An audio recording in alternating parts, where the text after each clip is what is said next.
Are you okay? I'm a little bit lonely these days. This is the iconic scene from Wes Anderson's second film, Rushmore. And why did Wes's editor decide to use jump cuts here? And when should you use a jump cut? You could make an argument that this is just lazy editing because they didn't shoot enough coverage and the editor needed a way to get out of that scene. And it wasn't a smooth shot to Bill Murray leaving the elevator. But I think not. I think this is actually justified. And first, in order to understand that, we need to understand Wes Anderson's inspirations. He takes a lot of inspiration from French New Wave films like Breathless, which has a lot of jump cuts in it. Take a look. Non, ce n'est pas ça, Michel.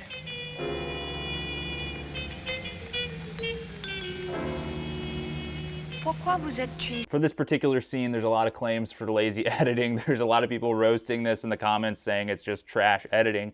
Somebody here left a comment on this scene saying, many of the cuts are synced to the dialogue or to the music. He's editing like he's playing jazz. So, okay, that's kind of an artsy way to look at it. But in terms of storytelling, I personally think the use of jump cuts in Breathless here could be justified by the fact that this character seems to be annoyed by the conversation. She states that she has a headache and he just keeps on rambling. So it's understandable that it conveys her point of view that she's ready for this car ride to be over. It puts you more in one of the character's shoes. Now, are Wes's cuts justified like this? Let's look at the story context here. The two main characters arrive at this elevator both at an emotional low. They've been fighting over the same woman, only to realize that she still hasn't moved on from her deceased husband. In the scenes that came before this moment, Max and Herman Bloom were trying to sabotage each other's lives as they fought over Miss Cross. So they come to this scene exhausted after both trying so hard but failing to get what they both wanted. Through the course of the film, Bloom ends up sabotaging his marriage to pursue Miss Cross, and Max had practically built his whole life around her, trying to satisfy her, impress her, and earn her validation. But once again, now that she's denied them, they're pretty disoriented.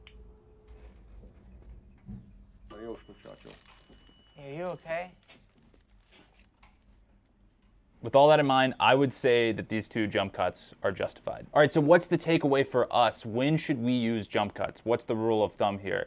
And I think it's very clear that if you look at the example from Rushmore, the example from Breathless, in both cases, we were getting a feel for how one of the main characters was feeling.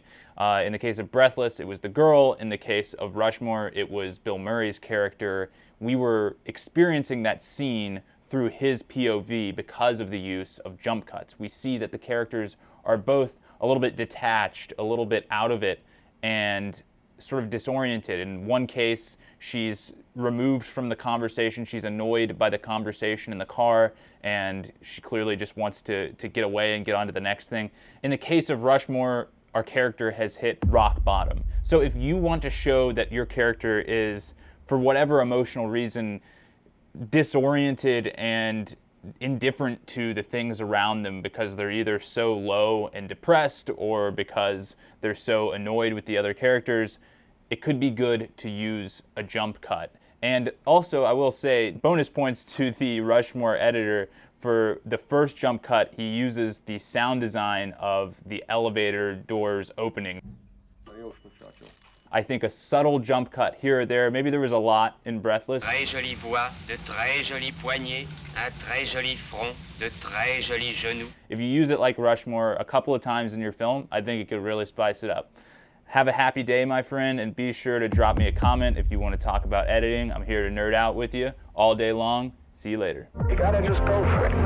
Don't think about what comes after or what came before. You just gotta bend your knees, take a deep breath, and jump.